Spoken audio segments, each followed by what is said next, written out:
All right, we are back with the Apex Energy Truck Series for the Slingshot Racing League here tonight at Darlington for the Apex Energy Southern 200. I'm Tony Hilbrands and I'm with Ryan O'Hara again tonight. Thank you for having me, Tony. Darlington Raceway, the Apex Energy Truck Series welcomes you to the Apex Energy Southern 200. The track too tough to tame, as Darlington is known, is fast, unforgiving, and treacherous, showing no mercy for even the slightest on-track errors in judgment. Make a mistake here, and it will cost you dearly. And mistakes here happen very, very quickly. Although Darlington measures just 1.366 miles in length, Eric Almirola's track qualifying record is a jaw-dropping 184.145 miles an hour. Even drivers who get through a race clean usually leave with at least one Darlington stripe from where the right sides of their cars pancake the walls. It really is that tough. Part of what makes it tough, Tony, is its egg-shaped design, which is, at the time of its construction, took into account the constraints of a highway to the north and a pond to the southwest.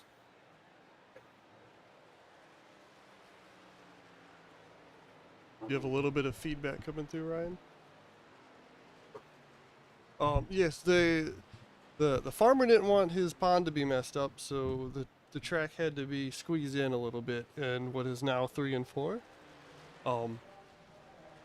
We will also be back here in a minute. We will take the national anthem as practice is ending here in about 15 seconds, so we can catch you guys up with the last part of qualifying. Be back in a minute.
Okay.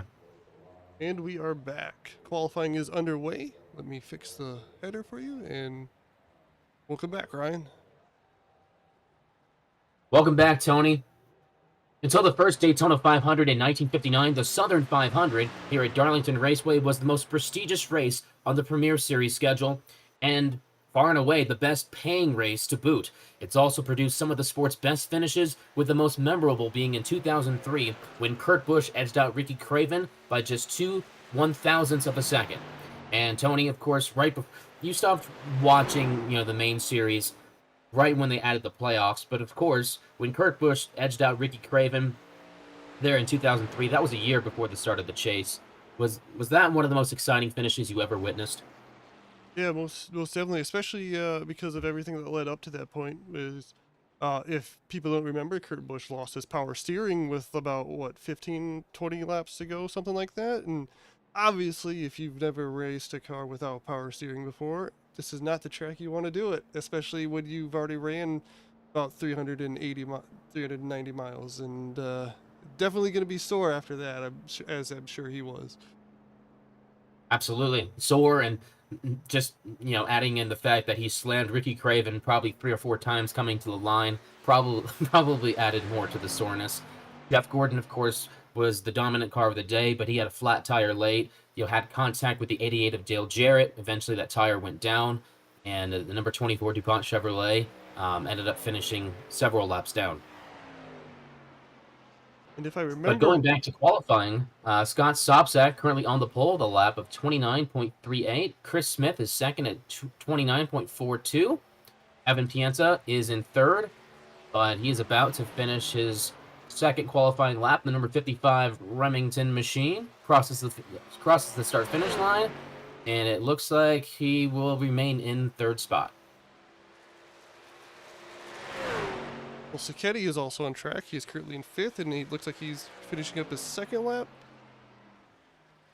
And he looks like he will also stay. No, he jumps up to third. He is 4/100ths of a second off the pole.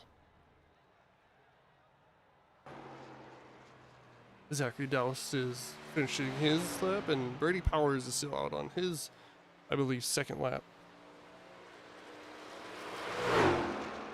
Evan Pienta is taking this time to run even more qualifying laps because they don't actually count, against his tires. So that's a smart move there. While everyone else is qualifying, why not run a few extra laps? And Especially since they do have just the one setup, so qualifying setup is not different than the race setup for these trucks here. So getting a few extra practice laps is not a bad idea. And iRacing actually doesn't score these laps. So if you run any laps after your qualifying lap, it'll say last lap for your time. And it's not showing what Evan Pienta is running. So I can't actually say, if his laps are consistent at all. But just from looking at it, it looked like that 55 Remington Ford was pretty strong and pretty consistent going through turns 3 and 4, especially. You want to go through the points real quick before we get to the grid here? You took the words right out of my mouth. That was going to be my idea as well. But since you said it first, go ahead, Tony, take it over. All right, so the points heading into tonight, Johnny Rapp is still your points leader, even after Josh Ward's great run and win last week. But Josh Ward is now within 2 points of Johnny Rapp. Rhett Tucker sits in third, 39 points behind. Chase Berry, fourth, 41 points behind. And Evan Pienta is fifth, 43 points behind. But fifth through 10th is extremely close. Only 44 points separate all 6 of those drivers. I think the most impressive thing, if you take a look at, it's not just the point standings, but the incident rating. I'm not a math expert, but it looks like most people in this series are getting, an average of a 4x per race. Meanwhile, Johnny Rapp, our points leader, his average incident rating is 1.44. I think the closest to him is Ellis Thomas at 3. Nick DeCesare at 2.11 is the closest to that mark. Followed by, it looks like Ellis at 3.89. So, obviously, having a low incident rating can pay dividends, especially at a track like Darlington, because consistency and discipline. If you drive too hard here at Darlington, the lady in black is going to bite you, and it's not going to feel good once you hit that wall. And plus, obviously, keeping a clean vehicle will improve your chances of finishing the race. And speaking of finishing the race, we got to start the race, and we will start with the grid here tonight. On pole is Scott Sobczak with a 29.388. Chris Smith will be starting second. Third is Cole Sacchetti in the 10. Evan Pienta will be in fourth. Fifth place, your points leader, Johnny Rapp. Sixth place is Rhett Tucker. Seventh place, Josh Ward. Eighth place is going to be Andrew McGonigal here tonight in the 94. The 91 of Rye Jones will be starting 9th, and Patrick Colby will be rounding out the top 10 in 10th. And going through 11 through 20, we have Zachary Dowse in the number 77. He will start 11th. Ellis Thomas will start 12th. Brady Powers 13th. Nathan Rogie 14th. Trevor Trago 15th. And starting with Trago, these guys actually didn't run any qualifying lap. They will just start the race. So Trevor Trago will be 15th. And 16th will be Matt Kuntz because Scott Tompkins is actually race control. So then rounding out the rest of the field, we have Timmy Emanuel, Nick DeCesare, Paul Thomas, Chris Tepp, Tim Tokarski, and George Fetzko. And that completes our 23 truck field tonight. And as most of you may see here tonight, most people in the field will be running some sort of throwback because it is Darlington and people want to run throwback paint schemes for this race. Uh, Obviously, Colsacchetti, as you can see right there, is still in his normal Wendy's paint, but everyone else seems to be running an old one, and Scott Sobzak is running that old Rich Bickle Die Hard paint in the 17 right there. I definitely approve that. Which one is your favorite so far? I mean, I'm a little bit. I would say I'm biased, but I love that Texaco Haviland scheme on the 28 of Chris Smith. That would probably be my favorite as well, because he wasn't my favorite, but Ernie Irvin was one of my favorites growing up, and I definitely like that truck, that paint scheme. As the pace car pulls off here, we are about to start. We have 147 laps here tonight. And 200 miles. Scott Sobczak and Chris Smith leading us to the green flag, and we are underway. The Apex Energy Southern 200 is green.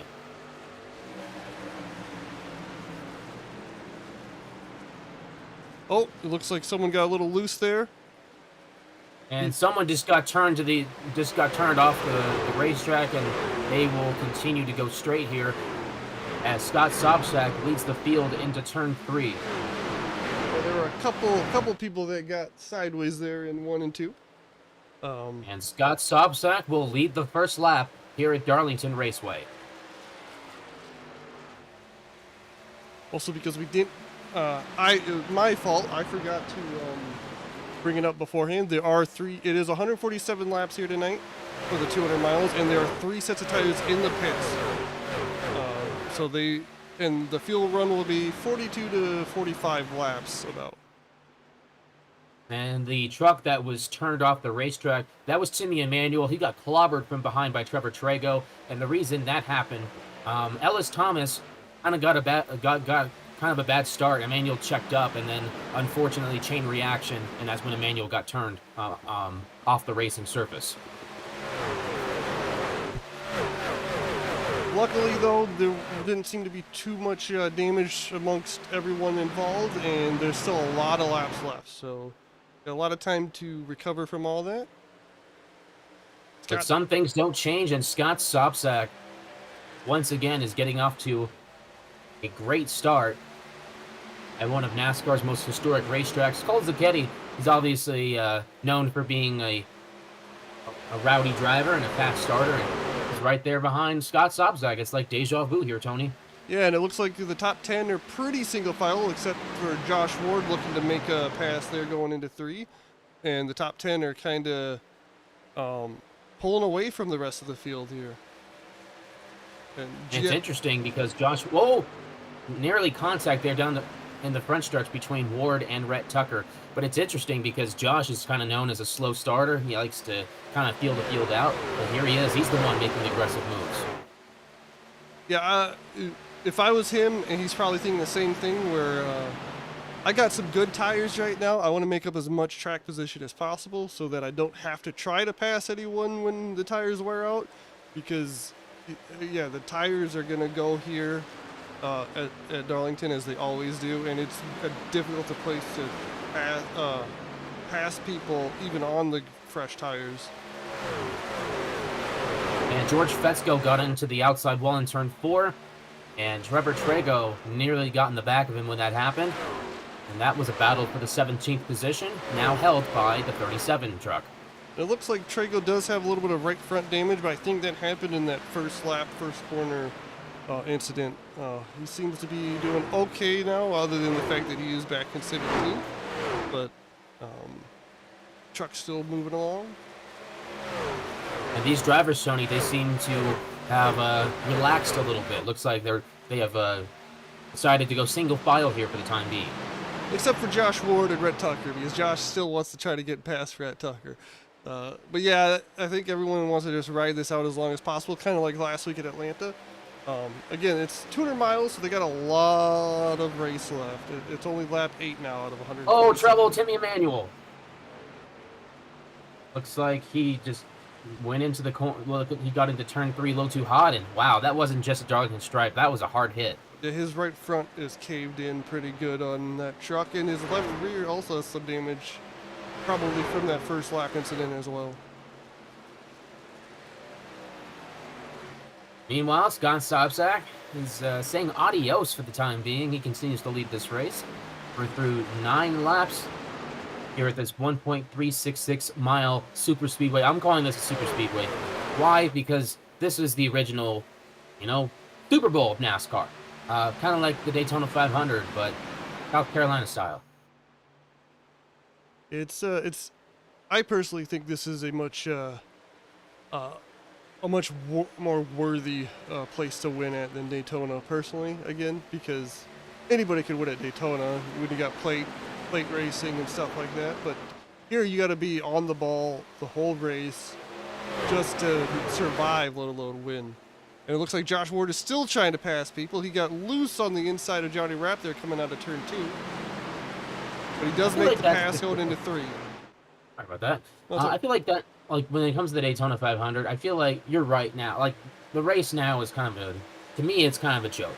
You know, it's just a wreck fest until the very end, and you know, someone magically wins. But you know, back in the day, you know, going back to 2004, 2005, even 2006, you know, it was more than just a wreck fest. You know, it was actually a good race. But nowadays, it's completely changed. Meanwhile, at Darlington. So I completely agree with you that, you know, this is more of a worthy major. On the other hand, I'm also biased because I scored my first iRacing Cup win in the Southern 500. So, you know, I tend to agree with you, not only for that fact, but also the fact that, you know, I scored my first win here. This is definitely a good place to get a win, especially if it's your first win. Congrats on that. And hopefully, these guys are all hoping to repeat that feat, except for, I mean, Scott Sobczak has a win in the Truck Series here, and he won last night in the Cup Series here at Darlington when the Apex Energy Cup Series ran. They ran 250 miles last night. Scott kind of dominated the race, and he's looking to go back-to-back here tonight. But it's kind of like the Kyle Busch of this series. He's definitely got the speed for it. And it looks like they are already starting to come up on some slow traffic, which they should catch in a couple laps here. And Johnny Rapp is going to let Patrick Colby go by. That's for 7th place. So move Patrick Colby in his Ford into 7th spot. He's running that Dale Jarrett Batman paint scheme from the late 90s. It looks pretty good out there. I almost bought that diecast one time. Nice scheme. Yeah, I preferred the Joker one just because of the colors, but I like this one too.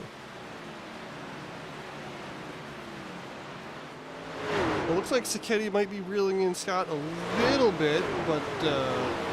Oh, Sobczak just smacked the wall. Yeah, he got loose out of 4 there and tail slapped it. Yep, so that could give Sacchetti an opportunity to close the gap a little bit more. Oh, it's definitely closed up. Let's see if Scott can recover quick enough. And like I said, they are catching some lap traffic. There's a couple trucks right in front of Sobczak in 3 and 4 here. And Tony, when you navigate around this facility, where do you prefer the lap traffic to go? If you were in Sobczak's position, where would you prefer these lap trucks to go?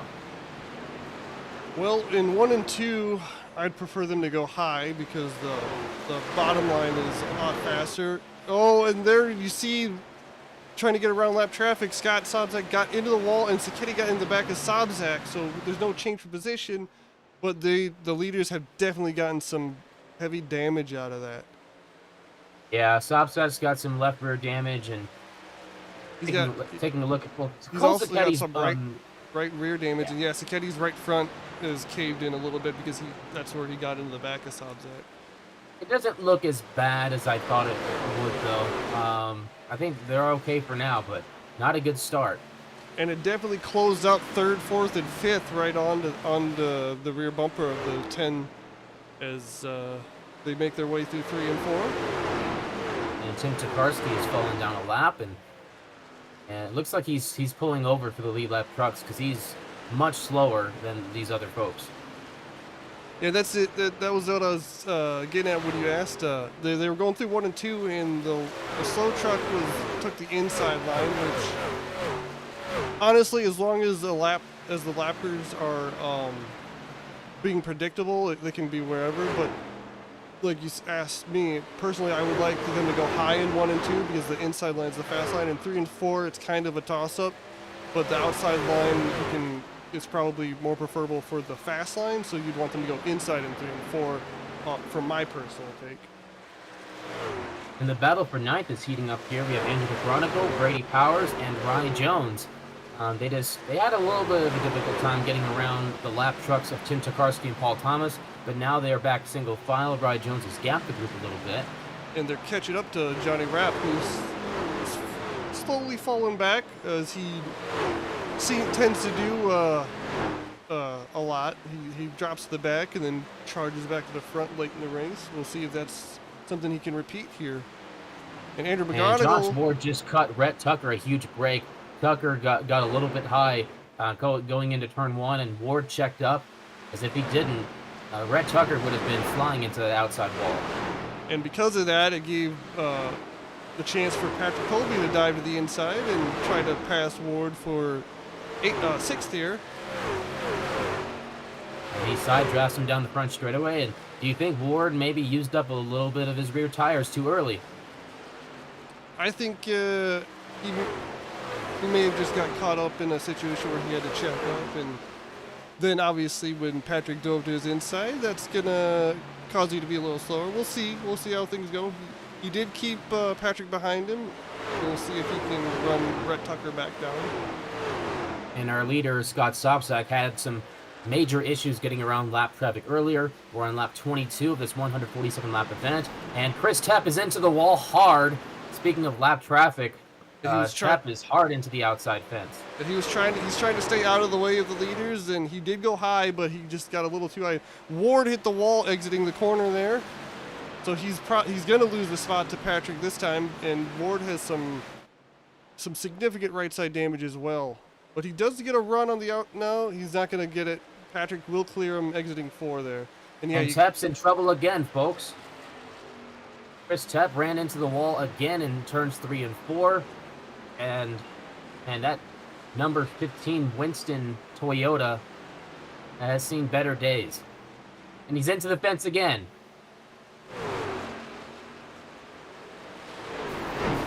Wow, he is really struggling. Tepp just pounded the wall again and coming off turn 2. Looks like he's probably going to take it down pit road this time. Truck to pit road. Yep. So this is going to be definitely an unscheduled pit stop. And we'll see how many laps he goes down from doing this. Back up front, Sopsack has gapped Sacchetti in second place again. He's about 3/4 of a second out front. Sacchetti looks like he may have gotten some more right front damage. As you can see, his hood is peeled back a little bit now. And Evan Pienta also got around Chris Smith for 3rd.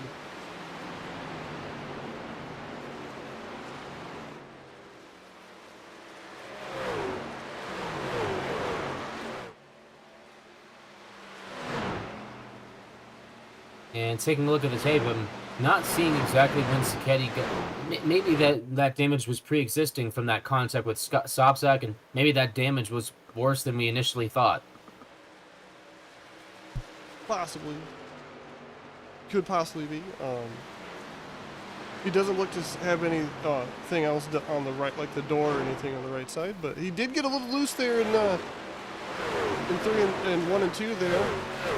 Evan Pienta all over him.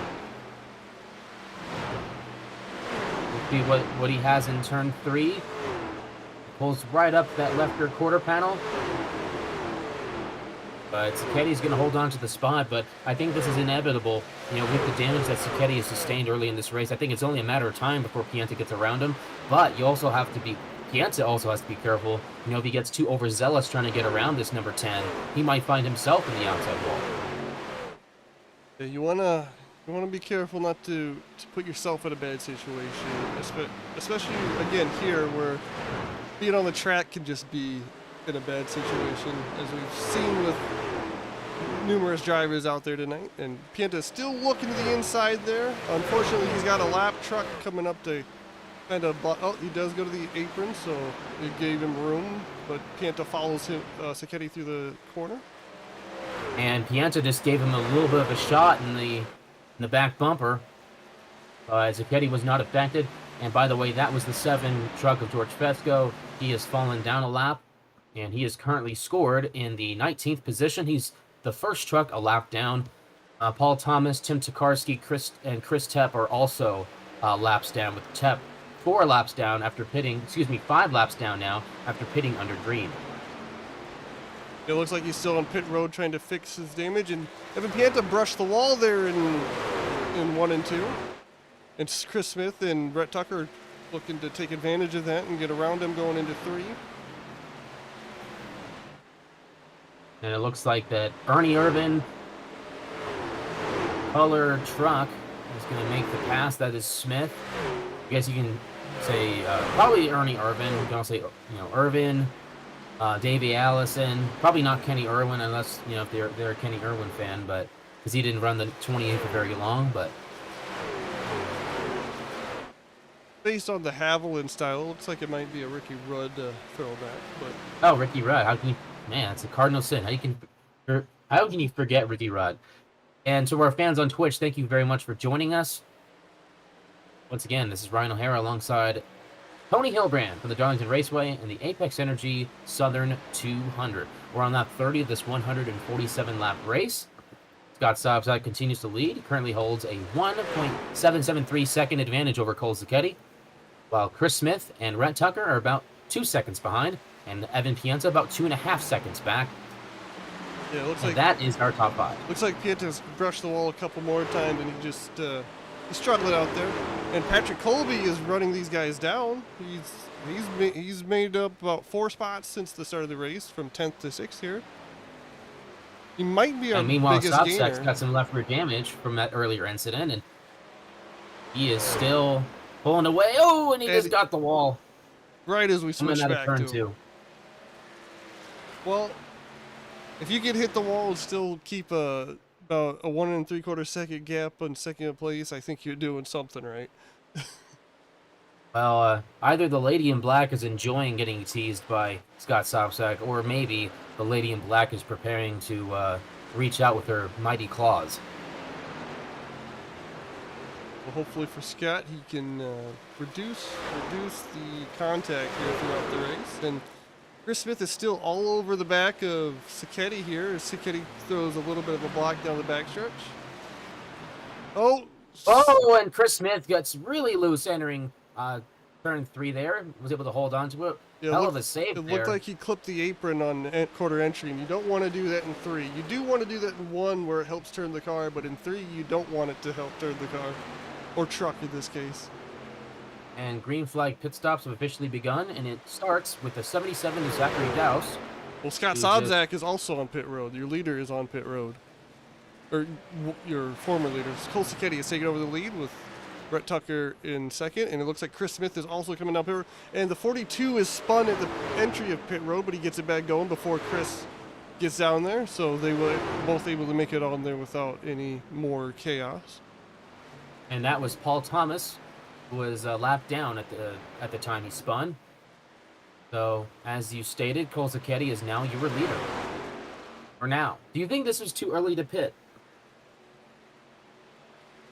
Yeah, because you've only got 3 sets of tires in the pits, so if you pit 34, 68, and 90 something, you still got about 50 laps to go on a set of tires.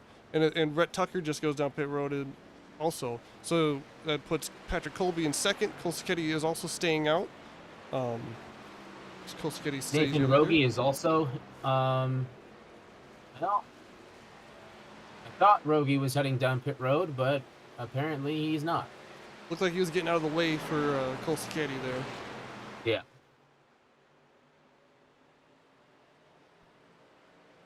Yeah, so Brady Powers is hitting from 9th position.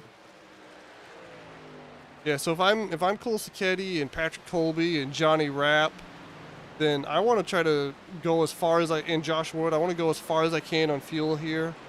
Hopefully I have managed the tires over this run.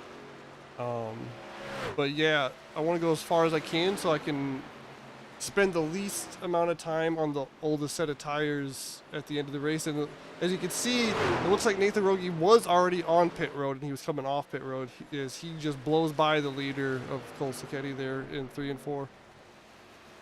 Yeah, it looks like he was just coming off pit road, and there was nearly contact between him and Sacchetti, but thankfully, a clear heads prevailed.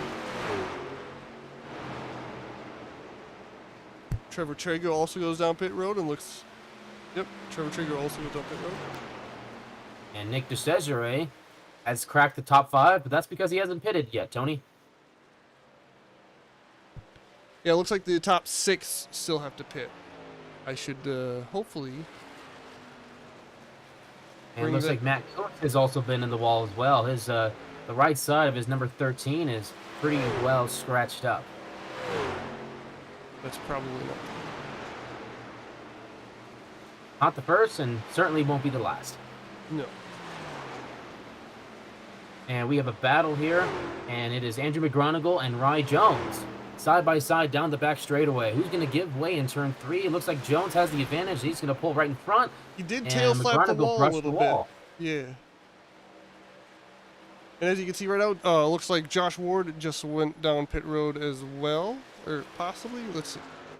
Yeah, Josh Ward is also on pit road now. So that leaves And their... the advantage of going down pit road, at this time rather than earlier, is that now if we continue to go green, you're going to have a significant advantage, even if it's 4 or 5 laps. That makes a heck of a difference on tires here, Tony. Especially late in the race when you're like, I don't have any tires left and they're wearing out. What do I do?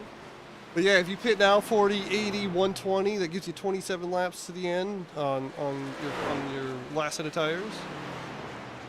But yeah, Cole Now Sacchetti, the question becomes, when is Cole Sacchetti and others like Patrick Colby and Johnny Rapp, when will they hit pit road? Right now, Sacchetti holds a 2.7 second lead over Colby.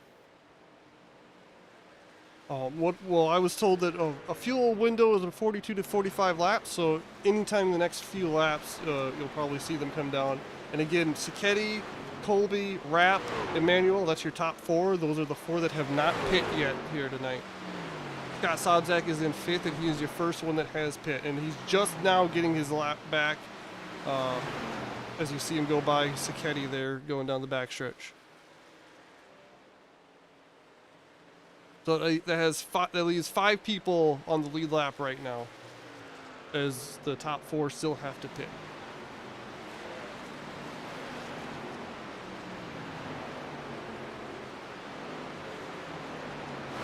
And Scott Sobczak is approaching the lap truck of Tim Tokarski. He's going to blow past him down the back straightaway. Currently, only 5 trucks on the lead lap. That will not be the same for very long.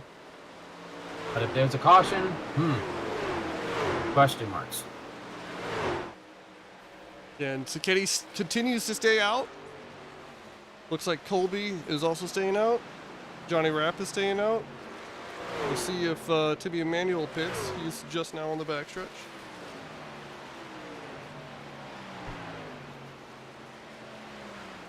It looks like he is also staying out here. Oh, Sacchetti is coming down pit road. Their leader is coming down pit road here on lap 44. Patrick Colby stays out, so Patrick Colby will take over the lead. Sacchetti does make it onto pit road cleanly. Patrick Colby will take over the lead here, getting his first lap led. But it gives us 3 leaders tonight with Sobczak, Sacchetti, and Colby.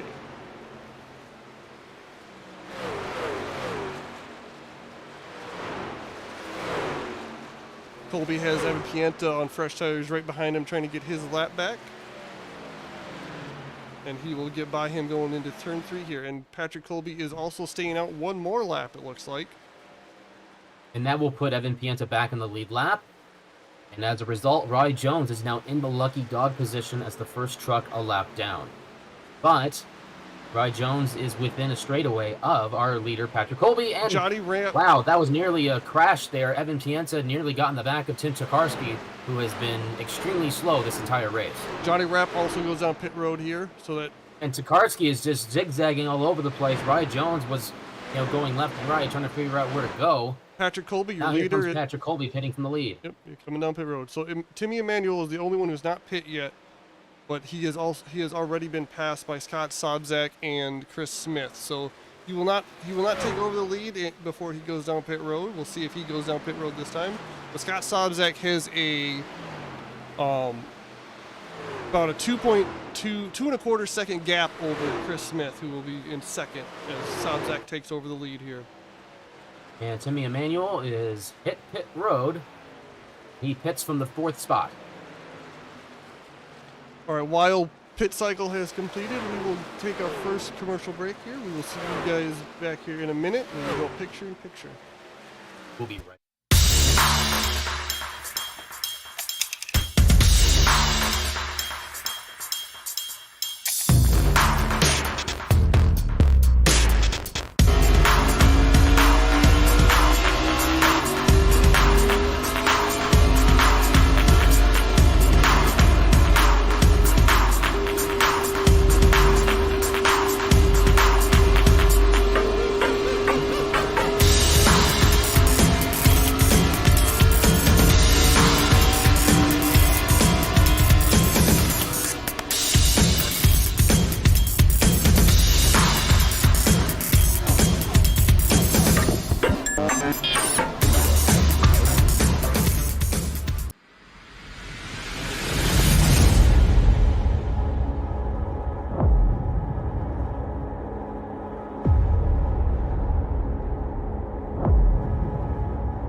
And ladies and gentlemen, welcome back to the Apex Energy Southern 200 here at Darlington Raceway. Scott Sobczak continues to lead this race. We are through 50 laps out of 147 here at this 1.366 mile facility. As we mentioned, Sobczak continues to lead. Rounding out the top 10, we have Chris Smith, Brett Tucker, Evan Pienza, Ryan Jones in 5th, followed by Ellis Thomas, who started in 12th. He's made his way into the top 10. Solid run from the number 8. And then we have Josh Ward, last week's winner, Andrew McGronigle, Cole Zucchetti, who led some laps early on, and Brady Powers. That is our top 10. And Tony, Matt Kuntz pounded the wall during our commercial break, but he is currently scored 2 laps down in the 18th position.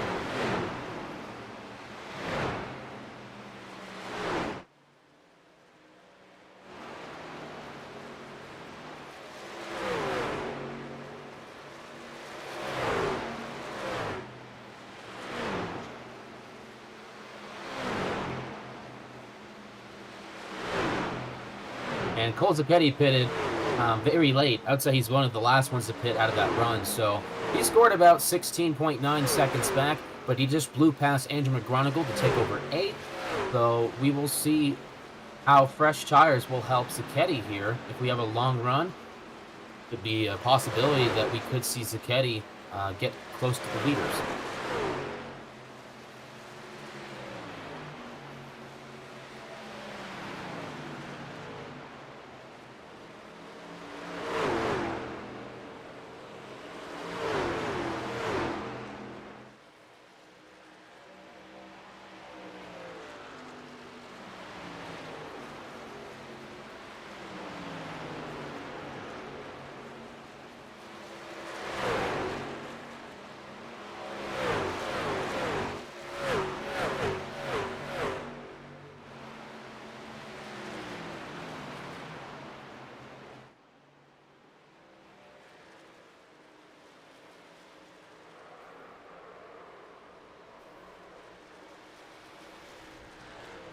I think that was Oh,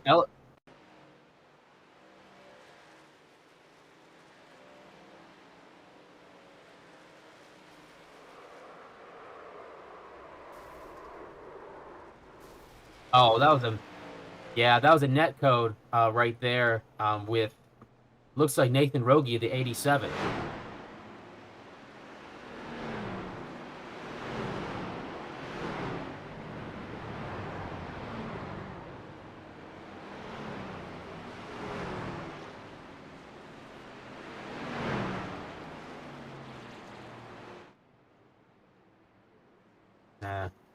I'm speechless. I mean, you really hate to see netcode affect a race of this magnitude, Tony.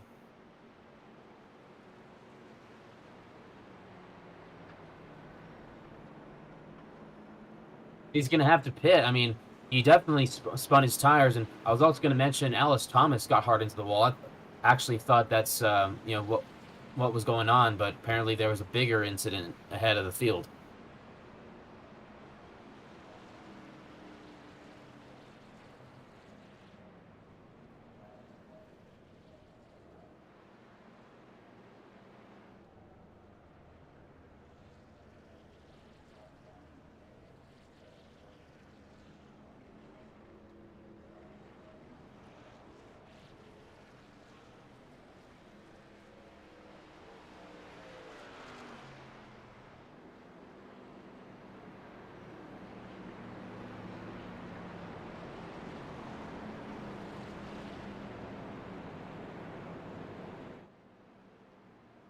Exactly. It would be the wrong move. So I think that's what they're doing, setting themselves up to make it on fuel. Meanwhile, we go up to the front. Sobczak has got even more damage. Cole Zucchetti went from, eighth to about third there, after those guys pitted. It's only a matter of time before Zucchetti reclaims this lead. It just depends, how significant this damage is to the number 17.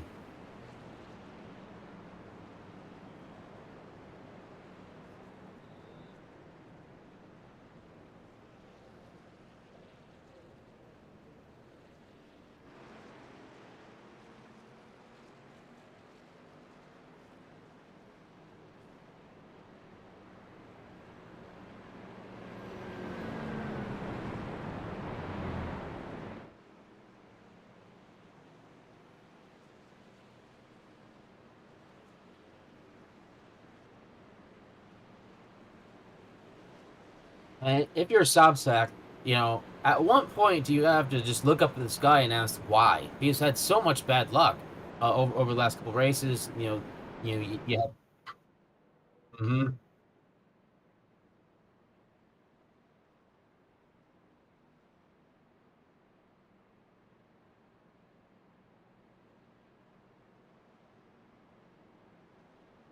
And hitting an invisible wall, it's just an unfortunate part of sim racing.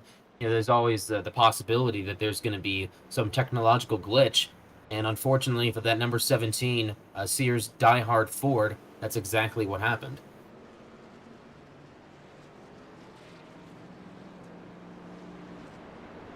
Oh, Chevy. Sorry about that. Well, it looked like a Ford from my angle, but it's a Chevy.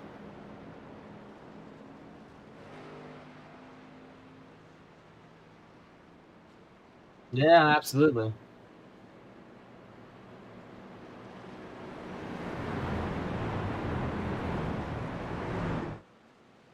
Well, thank God they pay us and not them. You know what? I should probably go with a different camera angle because now when you zoom up, it's a freaking Chevy.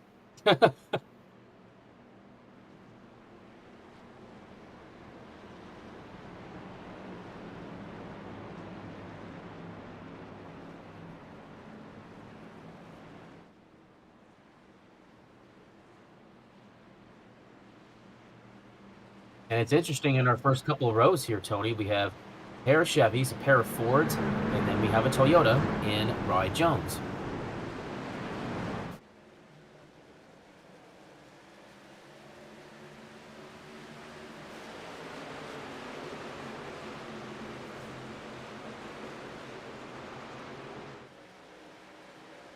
But as they come off turn two, Zucchetti is all over that back bumper.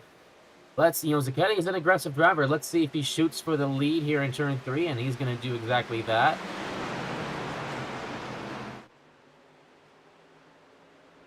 So move Cole Zucchetti to the lead here at Darlington on lap 60. This 147 lap event. Here comes Rhett Tucker to take over second spot.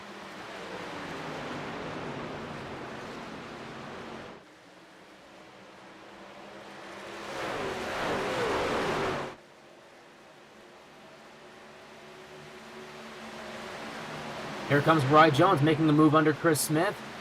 And thankfully, Chris Smith decided to back off there because it was going to be a 3 wide situation, and going 3 wide, in turn 3 at Darlington is just a bad idea. Whoa, trouble! Evan Pienta gets tapped by the 9 of Patrick Colby. What a save by the 55. Thanks for letting us know. I forgot to unmute it after the commercial break. Thank you in chat for helping us fix that. Which one of us was on muting? I was mute. Oh, shoot. Oh, Pienta nearly spins coming off turn 4. He did a great job saving that, though. Another save. This time he got a little bit overzealous coming out the turn. Got on the gas a little bit too hard and just lost it. That was on him, but earlier he got capped by Patrick Colby. Made an incredible save entering turn 1, so great racing here. Sobczak is back to the 6th position, and Brady Powers has moved to the top 5. And then Brady Powers, he went from... Actually, they both lost a position to Patrick Colby, who was flying through the field now as he moves his way back up to 4th. Mm-hmm. And Powers is in 6th. I was about to say top 5, but he just lost a spot, as you just mentioned.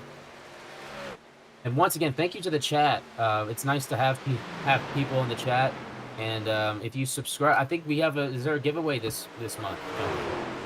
I haven't heard from Ellis what it is, so I can't relay that to you yet. But Rye Jones has run down Polsiketti here, so there's going to be a battle for the lead here before too long. And Rye Jones, he's kind of been lurking in the shadows throughout most of this race, around 9th, 10th spot. Has he been saving something for these drivers here, Tony? I think he's just I think he's got a little bit fresher tires or just a better handling truck, and he's just like, hey, I'm going to go for it. Oh, trouble. Ellis Thomas hard in the outside wall, and he's going to lose several spots. He loses a spot to Sobczak as well as Evan Pienta. Yeah, he brushed the wall pretty good. That 8 is looking like a 3 on the right side there.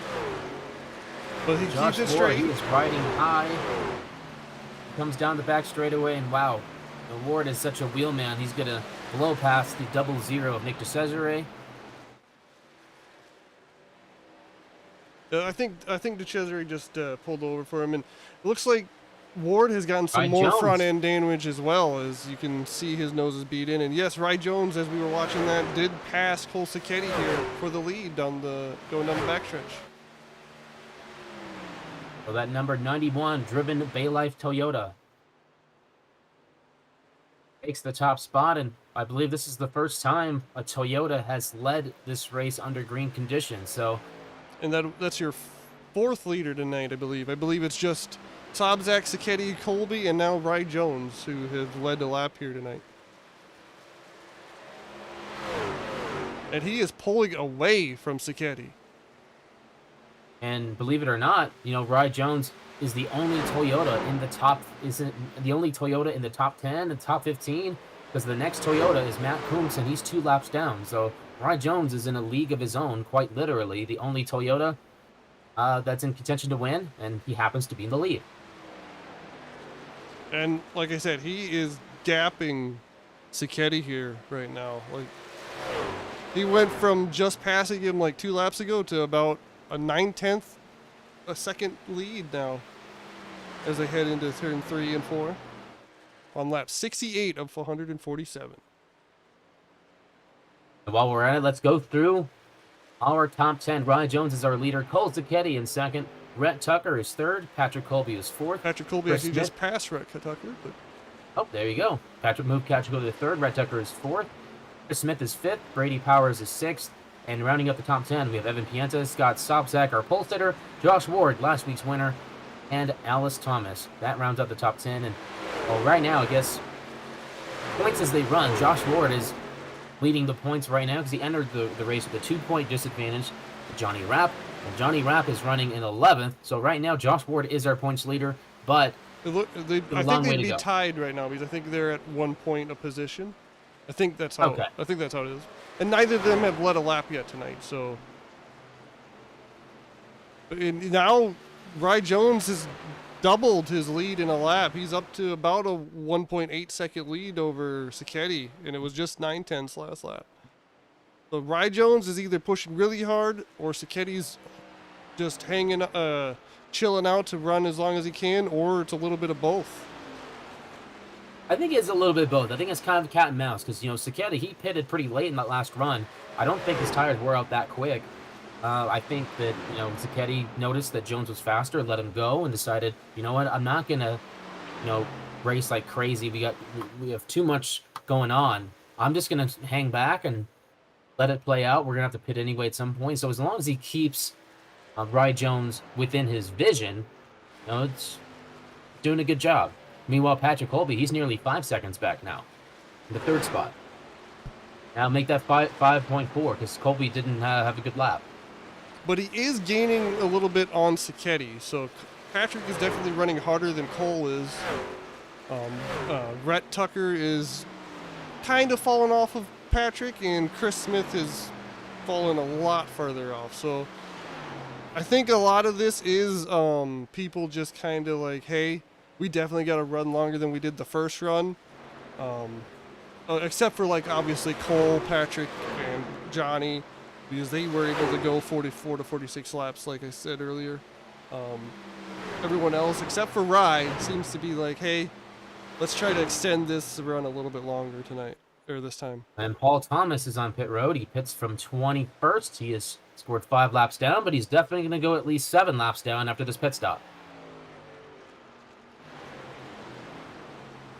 He might be fixing some damage too, because I know he had some damage there earlier. And Ellis Thomas looks like he got the outside wall down the backstretch. Let's take a look.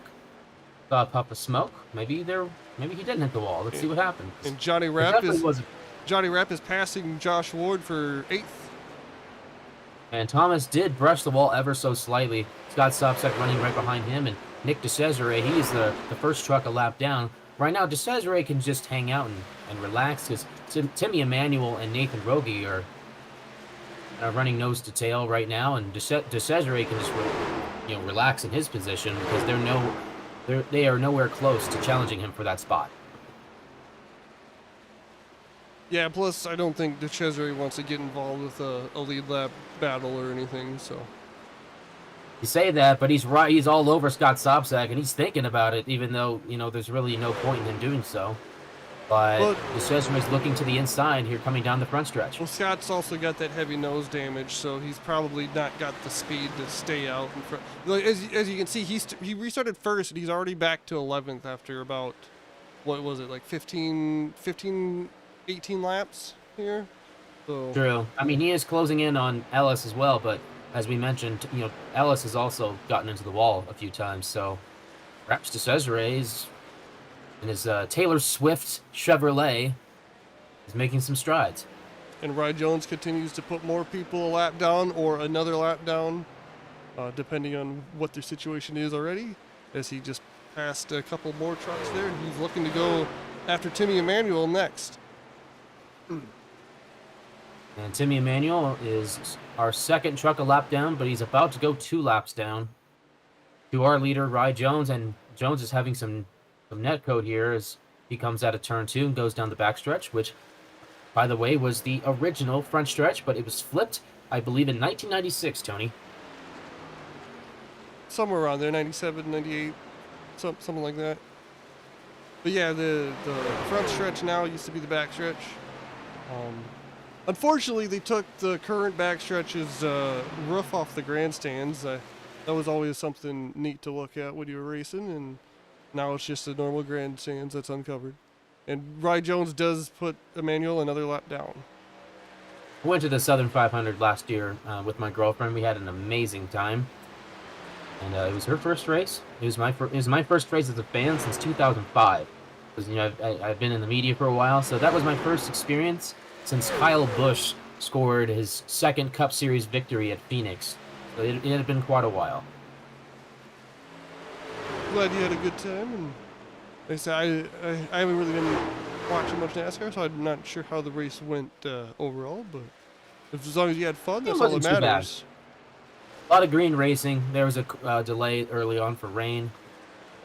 But you know, it was a good race. It was good to see all the history because obviously Darlington's the best track in the world. I'm biased. It's definitely up there for me as well. And it looks like everyone's getting pretty spread out. We do have Chris Smith coming up on Rhett Tucker here for fourth. That gap is closed. And it looks like Rhett might have actually gotten the wall. He has some right front damage now. And Scott Sobczak is closing in on Ellis Thomas to potentially get back in the top 10. But Sobczak didn't get off turn 4 very well, and Ellis gapped him down the front straightaway. Let's see what happens here coming off turn 2. Cole Sacchetti goes down pit road. He is pitting. He is the first one to pit on another cycle here. That moves Patrick Colby up to second. And Matt Kuntz is following him as well. However, he is scored 3 laps down in the 18th position. And Chris Smith is diving to the inside, and he does pass Rhett Tucker going into turn 3. Ellis Thomas pits from the 10th spot.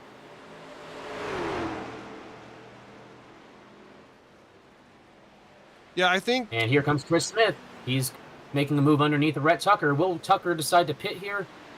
I think you need to go back stay out. live. I think you're a little bit behind.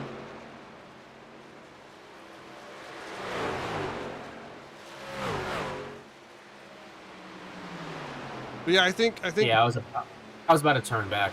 I believe Cole is Sacchetti is splitting these last 2 runs into equal parts. I think that's why he pitched so early here compared to the first run, because he could have gone another about 10 laps if he ran what he did the first run.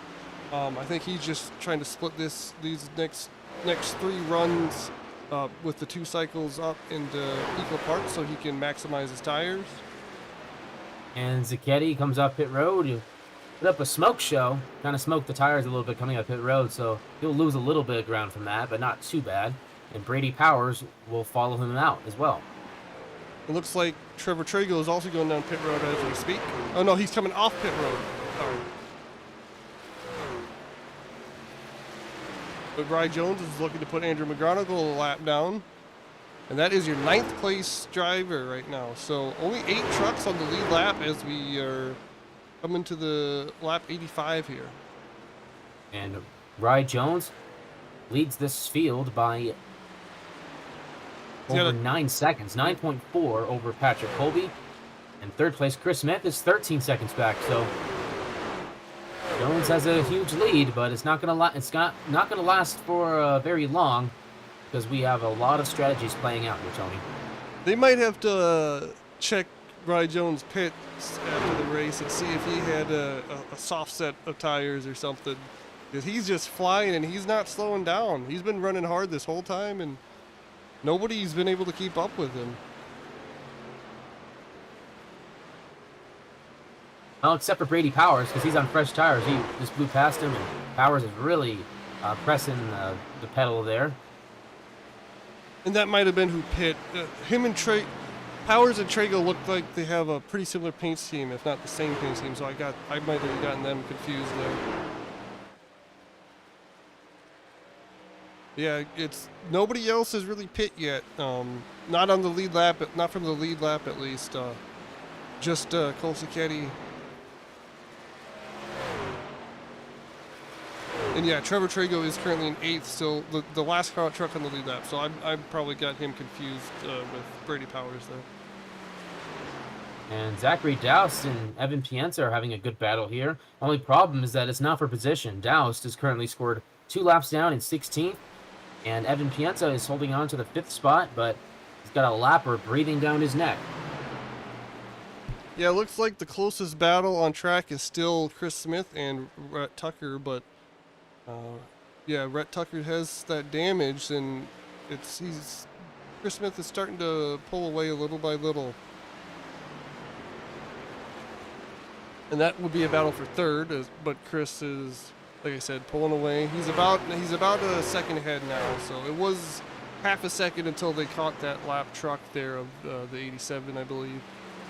And Scott Sobczak also was on pit road, and he just moved past our leader, Rye Jones, to give one of his 2 laps back, so now he's 1 lap down. And Josh Ward is on pit road, pulling into the stall right now as we speak. So pit cycle is underway again here.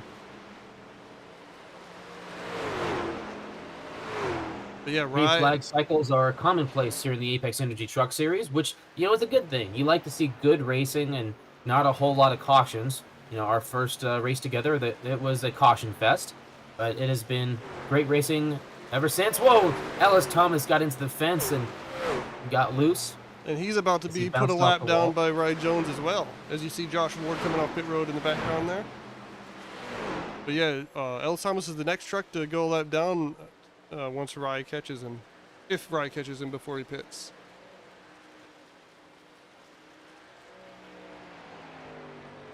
But yeah, Patrick Colby is running second, and Chris Smith in third, both having kind of a quiet night, but doing really well. Obviously, running second and third. Rhett Tucker is in fourth. Evan Pienta is fifth, and Johnny Rapp is up to sixth here during this run. A very respectable run for our points leader. And your last truck on the lead lap in seventh place is Trevor Trago, who is... And Nick DeCesare is on pit road. He pits from the 10th position. And we got quite a gaggle back here. We have Zachary Doust, Nathan Rogie, Evan Pienta, Matt Coombs. They're all over each other. Yeah, They come out of turn 4. and they're all Johnny on different Rapp laps. Whoa, trouble. One car in the wall, and that's Zachary Doust. He hits the wall coming down the front straightaway. That allows Coombs and Rogie to get around him. That will provide some much-needed space. As Johnny Rapp just watches this unfold.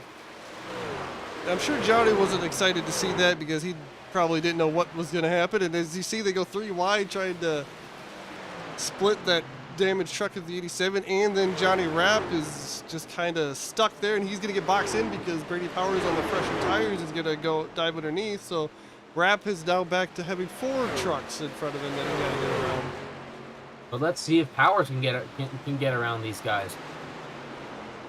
And he's going to get around Doust, and that will open up a spot for him to get around to 13.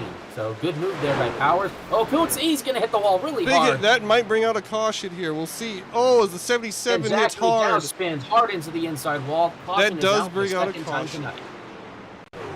So that's gonna hurt the people who did just pit recently because they're gonna have older tires than everyone else if they do get the wave around and get back to the lead lap. And the other thing is if they were 2 laps down, they're only gonna get back to 1 lap down when everybody pits here. That's a great point, Tony. I was just starting to say that, Kuntz is getting really high, and boom. Got into the marbles, hit the outside wall a ton, and Zachary Doust, I don't think he had... looking at the replay, let's see if he gets into Kuntz coming out of turn 2. I think he just barely clipped him, but he got out of shape trying to avoid him, and then he got shot to the inside wall, and he hit that pretty hard.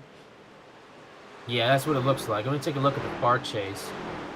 And actually, interesting. If you actually zoom in really close, it looks like he starts to get loose.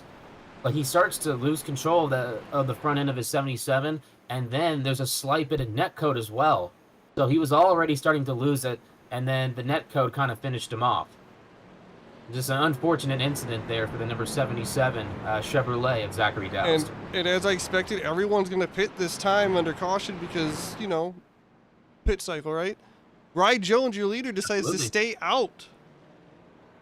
And I don't understand why unless he took tires under the last caution, which happened to be that 5-10 laps after the first pit cycle. He's still going to have to pit in the next 10 laps for fuel. I don't understand why he's staying out, but he is staying out. Everybody else has pit. It's a very interesting strategy call. I think what Jones is doing, and this is the mistake I made in my last A-Class race at Bristol. I stayed out a little too long. I was expecting there would be a caution within the last 50 laps, and there wasn't. I ended up burning myself.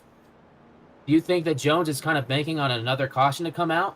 They run, I don't know, 10, 20 more green laps. He comes into pit. Next thing you know, he's got the freshest tires.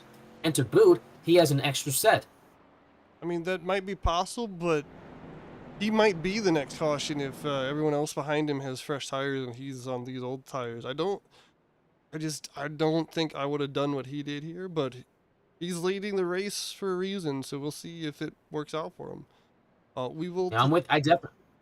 No, I'm go with ahead. you there. I definitely wouldn't have pulled that same strategy, but I can also say I've done the same thing, and it's been a pretty equal payout. Sometimes it works, sometimes it doesn't. But who knows? Maybe Rye Jones is secretly a genius. Well, we will find out when we come back, because we will take our second and final commercial break here before they go back green. So we will catch you guys in a minute.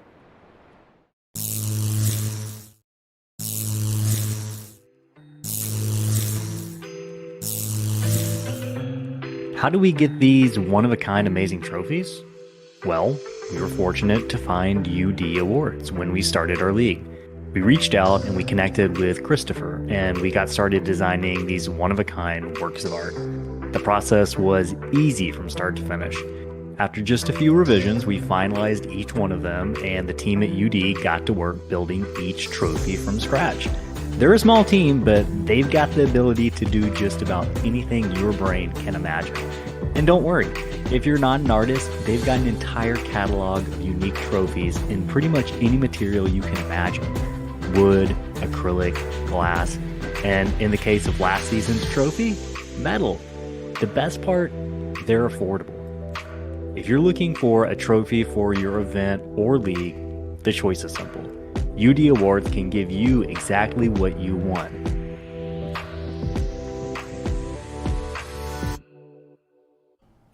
Are you looking for high-quality, affordable sim racing paint schemes and graphics? Then look no further than Evan at Evan Pienta Designs. Driven by speed, Evan Pienta Designs offers a multitude of sim racing graphics, from liveries to social media graphics to team and series logos. To see some of the work done by Evan, or even race one of the public liveries he's made, head on over to tradingpaints.com and search Evan Pienta.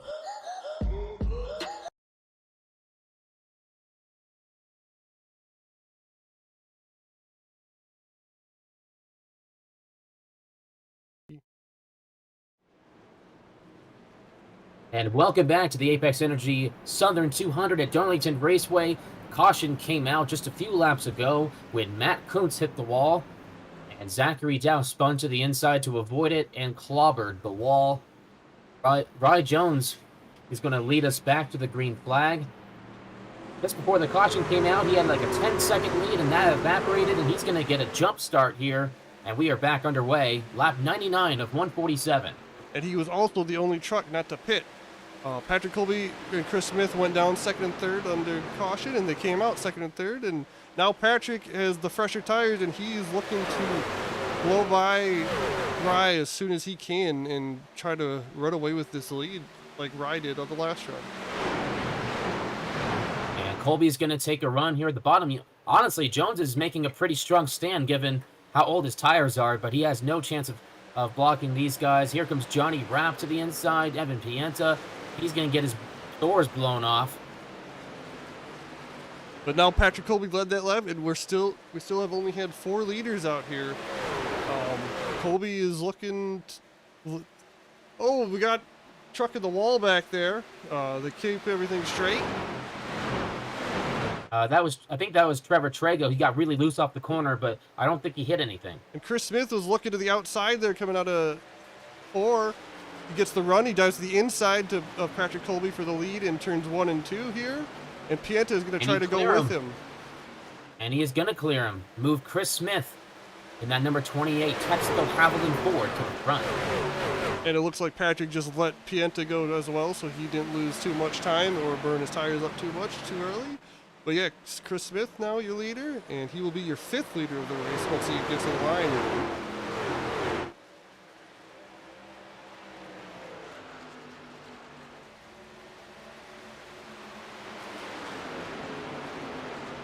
And we are on lap 102 out of 147, and everyone does still have to pit for fuel one more time, unless they extremely save here, but I don't think you're going to save like 5-6 laps. And something we may have missed, Cole Zucchetti has now scored 2 laps down in the 13th position. Tony, what happened to Well, Cole? remember he pit under green about 3 laps before the caution came out, so that's what I was saying. The people that pit early, they're probably we're going to get stuck a lap or 2 down, and Cole Zucchetti is stuck 2 laps down, as you said. But he is back in 14th right now. And also, Zachary Dowse was initially black flagged under that yellow and given an end-of-line penalty because it was initially ruled that he was at fault for the crash, but that penalty has been cleared by race control.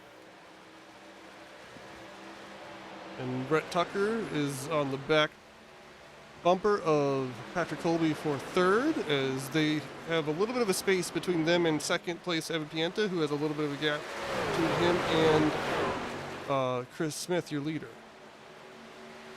And in fifth place, there's Johnny Rapp again. He fell back early, but like usual, he's charged his way back forward.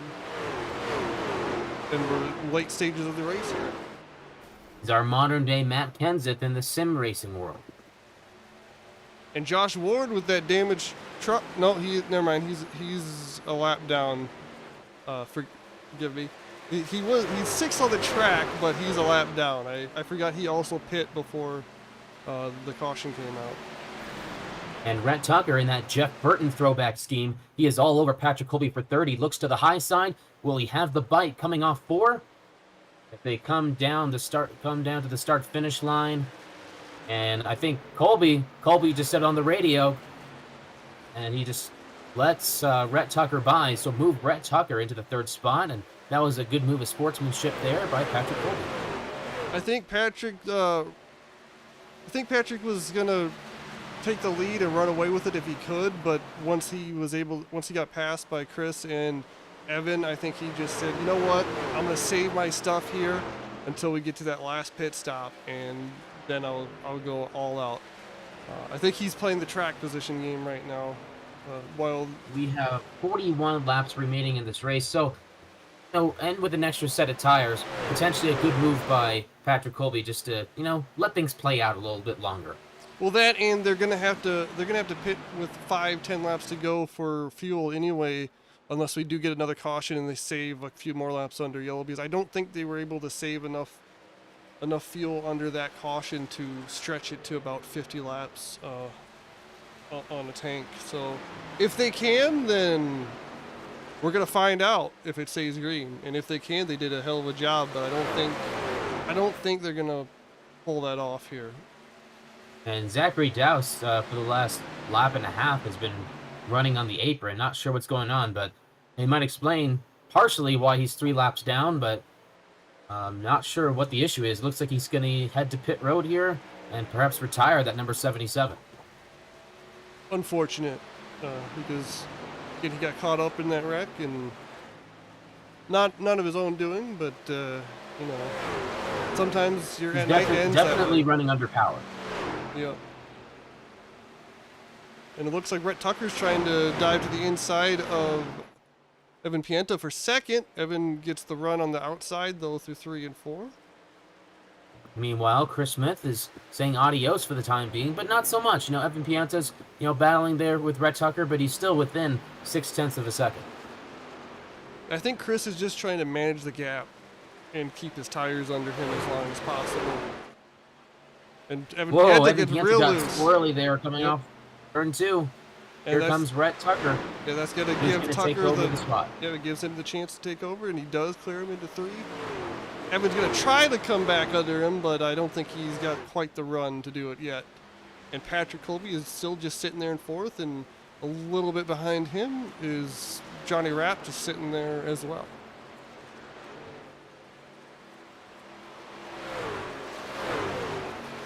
We'll see if Rhett can push hard enough to go run down Chris for the lead. I definitely think Rhett's going to not save as much and try to get up there and lead and take the lead and hopefully the win here before too long. That's usually what his mindset is. I think when you mentioned that these guys still need to save within 5 to 10 laps of fuel, I think Tucker is deciding right now I'm gonna push it as hard as I can, and maybe when it's time to pit for fuel, if we continue to go green, maybe he'll take 2 right side tires to boot. Give him a little bit of an advantage in the final lap. That's definitely a strategy, but you gotta really be able to handle that if you do take 2 tires, because normally with the default setup on iRacing, which is what they do run, taking right sides only gets you really squirrely for the first few laps, and we'll see. We'll see if that is what he does. If he's able to hang on to it for that, and if that works. But right now, Chris is just chilling out front and holding a 7/10 of a second, 7.75 of a second gap over Brett Tucker in second there. Yeah, if Larry McReynolds was in the booth with us, he'd probably be looking at me funny, suggesting to take 2 tires at Darlington. But hey, why not? It was just an idea. Well, if it comes down to track position, that's definitely an option. I think Patrick Colby may have gotten the wall. Let's take a look. And it I guess I was wrong. It looked, I was taking a look at the blimp, and it looked like there was some sort of ricochet back there, but there wasn't. So Colby's good. He didn't hit the wall, and he remains in the 4th position. it looks like there's a few trucks taking the choice of pitting now and running to the end, as Ellis Thomas and Tim Tarsky, I think, also pit this a few laps ago. I know Ellis did. We saw him on pit road. And Ellis just hit the wall hard coming out of 4. Oh, and that was he on got new tires, but doesn't look like it paid off for him to start.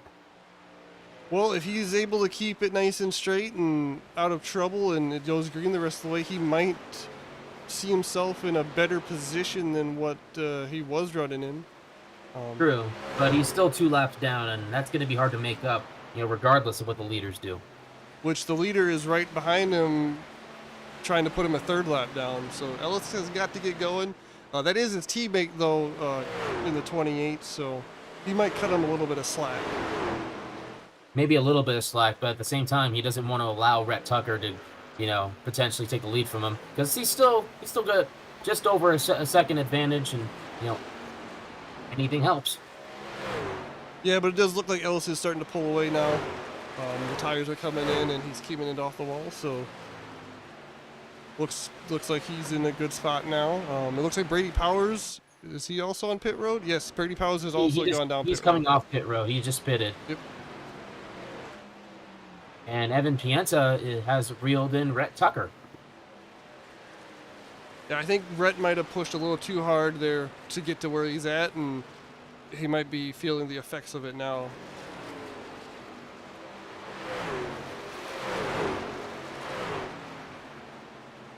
But he is still holding on to second there over Evan. We'll see if Evan is able to make the move here in the next lap. He's probably going to get a big run out of 4 here if he can get to his inside. It looks like he is going to do that. He's going to dive to the inside going into 1, but he checks up early to give Rhett the room.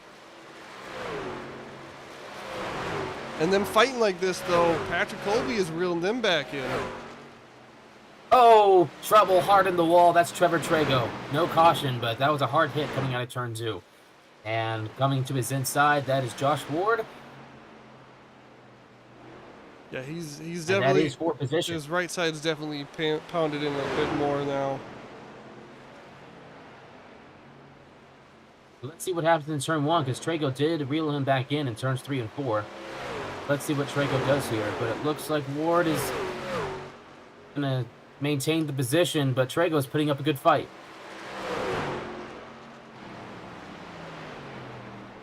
Evan Pienta does. Oh, Rhett Tucker goes down pit road. So does Patrick Colby. Your second and fourth place drivers. Scott Sobsack's down pit road as well. Your second and fourth place drivers are on pit road now.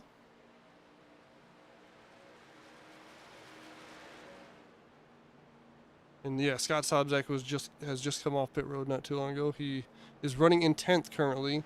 He is 2 laps down, but that probably won't stay the same for too much longer. It looks like Evan Pienta. Evan Pienta is also going down pit road. So that leaves Chris Smith and Johnny Rapp out on the track, and Trevor Trago, who is in 4th.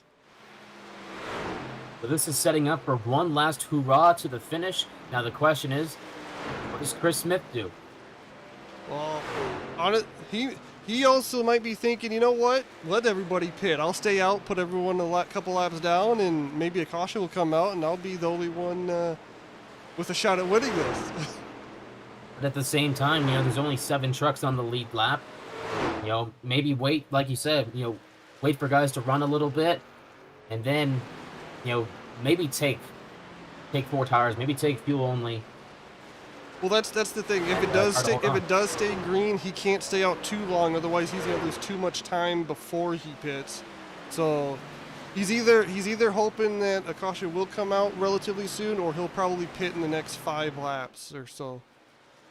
If what I'm thinking is gonna happen, because again, if you stay out too long and it does go green, and then you pit late, then you've given up way too much time over this run to the new tires that people had just put on. And meanwhile, Johnny Rapp has cut into that lead significantly in just 1 lap. He has cut that lead from 2.7 seconds to 1.8. Let's see what happens here. It's getting smaller. Chris might be coming down pit road. No, he's not. Yeah, Johnny's really reeling him in, so I don't know if he's pushing a little harder or if Chris is like, I'm just gonna save my stuff and go to. He might be trying to run it to the end on fuel from that last caution. He might be trying. You never know. And now it's down to less than a second, and Johnny Rapp, he's gonna get the lead before this lap's over. Let's take a look. Here they come down the back straightaway. Rapp is gonna blow by the 28. And he's got the lap truck of Tim Tokarski to deal with as well. Chris Smith is going to fight back on the high side. And, wow, Chris Smith, what a ballsy move there. He will keep the lead and force Johnny Rapp to think things over. And Rhett Tucker is back up to 5th. He's the first one of the trucks that have pitted. Andrew McGonigal, Trevor Trago, Johnny Rapp, and Chris Smith are the ones that have stayed out, and so is Josh Ward, but Josh Ward was already a lap or 2 down before this run, so he's just trying to make up time. And this time, no battle. Johnny Rapp goes by the 28, and he will take the lead on lap 127 with just 21 laps to go. And Johnny Rapp, our points leader. And he's our 6th. He's your 6th leader tonight, and he's getting his bonus point for leading the lap. So that's going to give him an extra bonus point over Josh Ward, who has not gotten to lead tonight, and he's also had a rough night. So this will probably be a good night for Rapp in the points. And Johnny Rapp is not letting up. He is really mashing that throttle. Will the fuel survive is the biggest question. Yeah, I'm not sure. I definitely don't believe he'll be able to make it to the end with how hard he's running.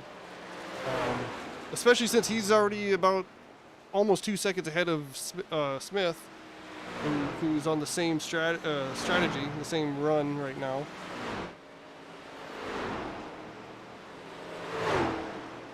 And Trevor Trago is also reeling in Chris. He's not too far, but he's about just over 3 seconds behind Chris. For that Let's give a tip of the cap to that number 37 Freshen Up Energy Chevrolet Silverado of Trevor Trago. He's been in the wall hard several times, but here he is running in 3rd. Unbelievable.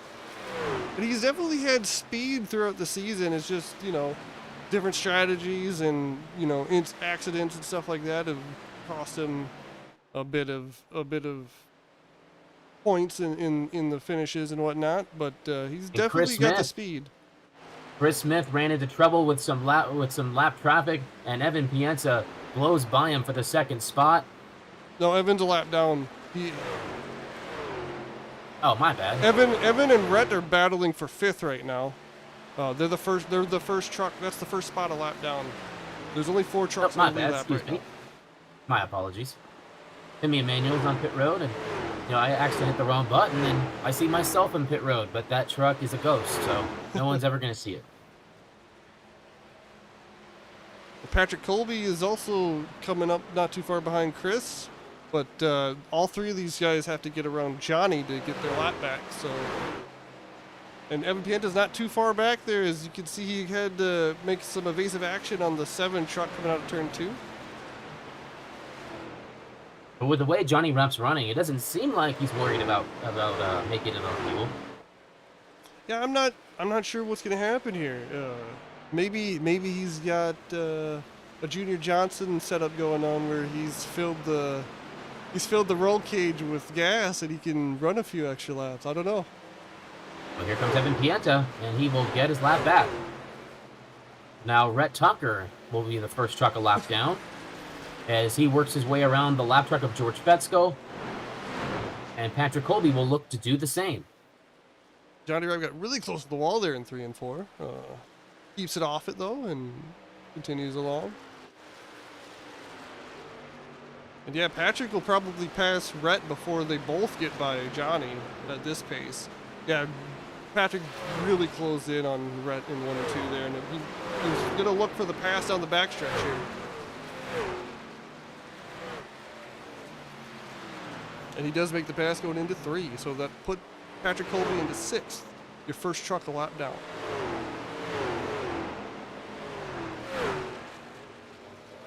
And Trevor Trago is right there on Chris Smith now for 2nd.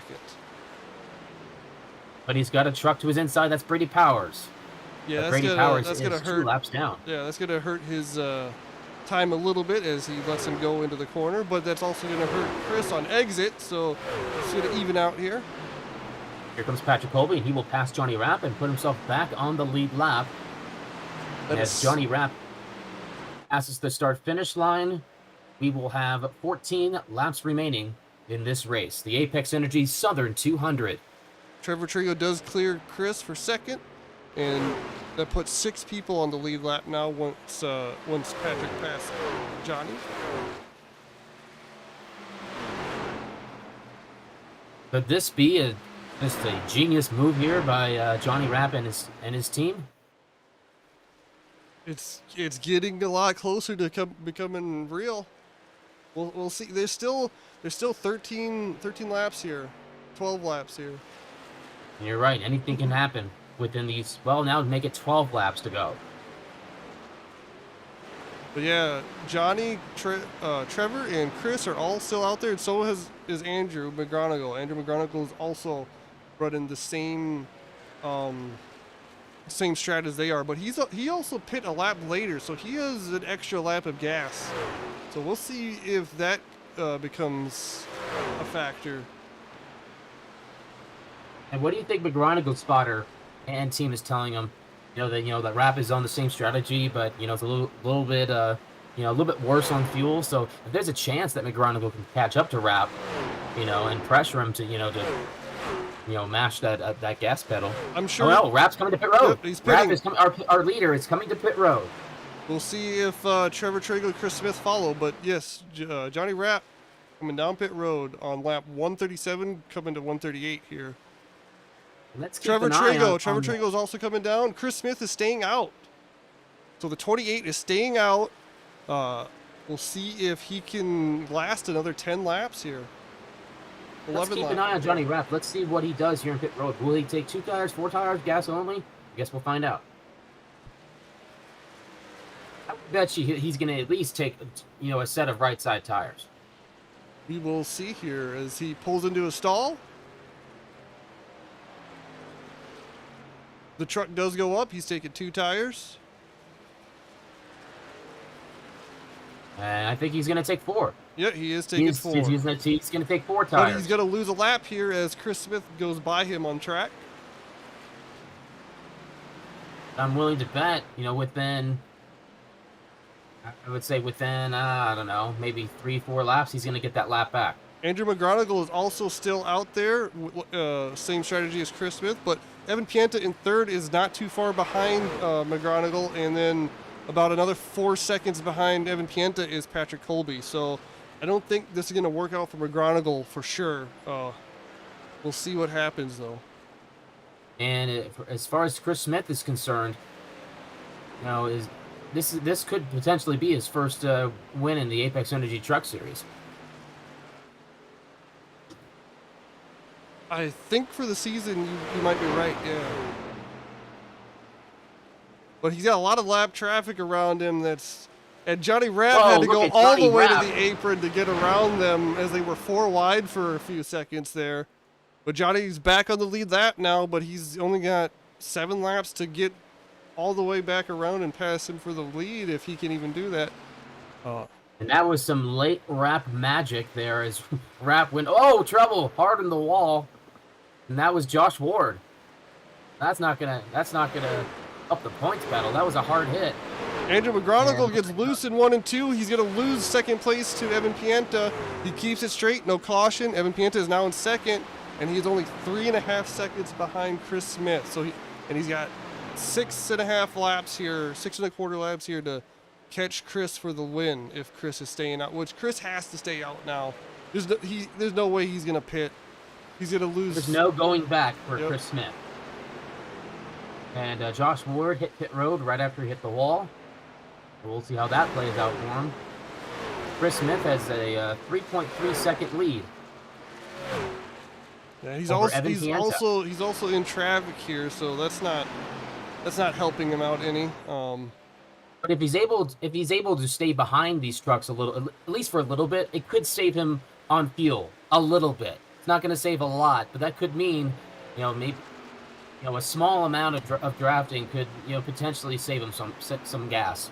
I think that's a pretty minuscule thing at a place like Darlington, though. But it's not really going to matter because Evan Pienta is within a second now of Chris Smith. It's almost game over. It looks like because and Smith he's in hits the the wall. wall. He hits the wall. And the caution is out. Josh Oh, Ward has crashed hard let's on the back straightaway. let's find him. Oh yeah, he is just sitting there. Oh, he got. Oh, Oh, wow. it looked like he that, was trying to avoid someone. We'll see that he was coming off pit road. That We're looked watching the intentional from replay Andrew here. McGonigal. Yeah, we're watching the replay and Wow, that's not good. oh, he guys. put. We're gonna bring that back a little bit more here. And you. So the incident started with Patrick Colby and Andrew McGonigal. It looks so Colby's going to get into the back of McGonigal, and then McGonigal, he just turns the wheel right and just takes Colby out. Yeah, and then he catches a piece of Ward as well. Yeah, that's that does not look good. No. We'll see what race control decides to do. But that He's definitely gonna get parked for the race and possibly for next week as well. Unbelievable. and unfortunately for Patrick, he was gonna come out of that ordeal in second place because Chris had to Driver chat piss. has just been disabled, so I'm assuming there's been some unkind words being shared. And Patrick's got a lot of damage Race there. control is just disabled chat. So it's gonna be Evan Pienta and Rye Jones staying out. Johnny Rapp is staying out. It's just really uncalled for when McGonigal had a chance to win this race and just basically threw it out the window. Yeah, I'm not sure. I don't know what to say. I don't know what to say about that. And I'm probably not gonna get too into it either because I am teammates with Patrick. So I'm gonna keep any thoughts on that outside of the objectiveness to myself. I mean, but like, not now you're Patrick's teammate, but I mean, that looks pretty intentional to me. But you definitely you have to feel for Patrick Colby. He ran a very consistent and disciplined race and got taken out by foolishness. Yeah, like I said, if that with the caution coming out there, and if Patrick wasn't involved, he was going to come out second on this restart, and he would have had a chance at winning. But now he's got a lot of damage, and he's on pit road, and he's already going to lose a lap here fixing this. So he probably got a meatball out of that. Yeah, he's gonna go from a top 3, maybe possible win to maybe not even getting a top 10 now. So that's unfortunate for Patrick. But it gives Evan Pienta. Evan Pienta was probably going to win if it stayed green there because he was passing Chris. But it gives Rye Jones and Johnny Rapp a chance here. And then Trevor Trey goes back into 4th, and Chris is in 5th. But Chris is back there in 5th with fresh tires. Yep. So he went from having the oldest tires to having the newest tires in just about 20 seconds. So Chris Smith may blow past the field here if he does it carefully. And But there's this is a green-white checker. There are also only 7 trucks on the lead lap here. Brett Trucker looks like he's going to be 6th, and Brady Powers will be 7th. And there's a lot of drama here coming to our first green-white checker, which we will have 2 green-white checkers tonight at max. So they've got 2 chances here to finish this under green and decide a winner. Otherwise, whoever survives probably is going to get this win here tonight. As we hit lap 147, that's your regulation distance. They will be going green next time by on lap 148, so checker will be coming out on lap 149 if we only get the one green white checker in. You know, one green white checker is good. I suppose I'm definitely okay with just having one green white checker. But I just hope, and this is just my personal opinion, I hope that Wreck does not decide the win. I hope that they at least get to the white flag, because the worst thing as a driver is when you're in a green white checker situation, you have a chance to win, and they wreck like 2 seconds after the green, and it's a very anticlimactic way to finish the race. I just hope we have a clean finish. Well, let's see how aggressive everyone is, especially like Chris. He's on the freshest tires, but Trevor Trago is maybe a lap older tires, because I think he might have pit as the caution was coming out, or he's on the same lap as Chris here. But the pace car is off and they're going green. Evan Pienta gets going and Rye Jones spins his tires. That's going to give the outside line a huge checkup. Johnny Rapp gets a nice restart. And 2 laps to settle it. Here comes Chris Smith to the inside of Trevor Trago. We'll see if he has a chance to win this race. But right now, Evan Pienta has the advantage. Oh, and Chris gets into the wall. They keep it straight. They're keeping it straight so far. Ellis Thomas also gets loose. Looks like Evan might be able to just pull. Oh, Evan hits the wall in 3 and 4. Well, and Johnny is closing. Rapp is closing up big time. We're coming to the white flag, and Johnny Rapp's diving to the inside of the start-finish line. Looks like Rapp is going to make the pass. We'll see what happens here on the last lap. And Pienta's into the wall, and Johnny Rapp is going to take the lead. And Brett Johnny Tucker, Rapp, our points leader, coming down the back and Brett Tucker runs the 55 into the wall there, coming out of 2. There's a big crash. Oh, and Evan Pienta is flipping end over end. No caution. Johnny Rapp rolls out of turn number 4, and Johnny Rapp will win the Apex Energy Southern 200 at Darlington. Trevor Trago will come home second, and Rye Jones ends up third. We are going to take a look at that last lap wreck here. As you can see, Brett Tucker dives to the inside, but he washes up into Evan Pienta and puts him in the wall, and then they just collide, and then they keep spinning, and Evan goes airborne. That was some net code that caused him to go up into the air, but the damage was already done at that point, and yeah, that's not how you want to end it as Evan Pienta. We had a great race that Evan ended Pienta up. Still came home in 6th. Yeah. And so not the way you wanted to finish the race, but at least he came home 7th according to official scoring. But while much of the field is upset, and as we have more trouble, Timmy Emmanuel just wrecked after the race was over. Yeah, Let's see what happened to Timmy Emmanuel. This is interesting. So he spins, and then he gets into the wall, and then there's something else happens. So he goes backwards. Oh, and he spun when he was spinning his truck around.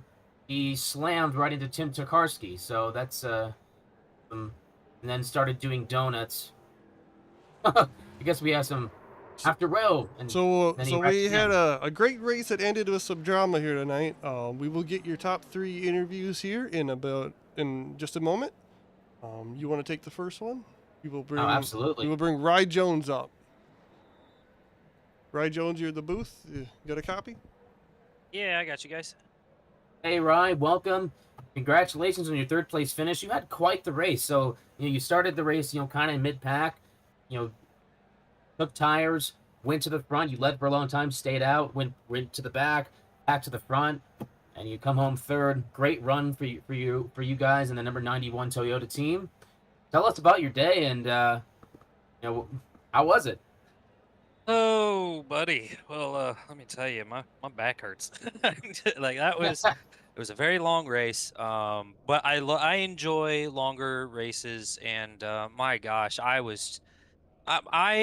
am the unluckiest person in the world when it comes to strategy. Because if I just had one time where the strategy would work in my favor, I would have won by at least a handful of seconds.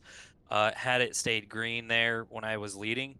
because I took I took my second set of tires, and I felt like I don't think anybody else did. There may have been a couple others, but I had great momentum and I was taking off, and it worked in my favor. And I could have made it on one more stop. So had that race stayed completely green, I felt like I would have. I felt like nobody else would have had a chance because everybody would have had to pit 2 more times. Now it may have been a little close based on tire degradation, but I still think I would have had the upper hand. And man, when the cautions come out, it just kills me. And I, I need to stop doing things so different than everybody else. But, when that last caution, or excuse me, the second to last caution came out, that kind of ruined that run. I had to stay out because I was like, I need to trap as many people as I can, a lap down. And then I had about 8 or 9 laps that I could run before I had to pit again for gas. And I was like, all right, I'm going to run those 8 or 9 laps and I'm going to pit for gas and tires. And away I went and see how it worked out. And had it stayed green there, I probably would have finished like 6th or 7th. Unless, Chris ran out of gas or, I'm not quite sure. So after that last caution came out, I realized I was starting second. I was like, man, I gotta pray and just see what happens. And I'm just gonna hold. I was gonna hold the outside, and I wasn't gonna warn people that I was on old tires. I would hope they figured, but I was just gonna hold it. And next thing you know, they were wrecking in front of me on the white flag, and I was like, okay, well, I'll take this. And here I am in third. So it was quite a crazy ending to a race. But you know what? Finishing third is better than finishing sixth. Even though you probably had a shot at winning if the strategy played your way. But you deserve a lot of credit because a lot of times when strategy doesn't go your way, people get involved in crashes. But instead, you got through the crash and got yourself a good finish. And big congratulations to all the guys on the number 91 team. Yeah, thanks, guys. Appreciate you guys doing the broadcast. I got to congratulate Johnny Rapp for winning. I'd say my teammate. He planned it perfectly. He saved one last set till the very very end, and man, he put those tires to good use, and away he went with it. So I'm really happy for him, and we'll go on to next week and try and win. Absolutely, congratulations again, and we will see you next week. All right, guys. Thanks. Have a good one. Trevor Trigo, you got a copy? I do. All right, you came home second tonight. You had a lot going on in your race. You were involved in a lap 1 incident, I believe, and then you just got caught in different things and different strategies throughout the race. But at the end, you were there for second, and maybe if you had another lap, you looked like you were probably gonna maybe get to Johnny. But second place tonight. How? Tell us about your night. Yeah, unfortunately, we did get into, I think it was Timmy on the start into one there.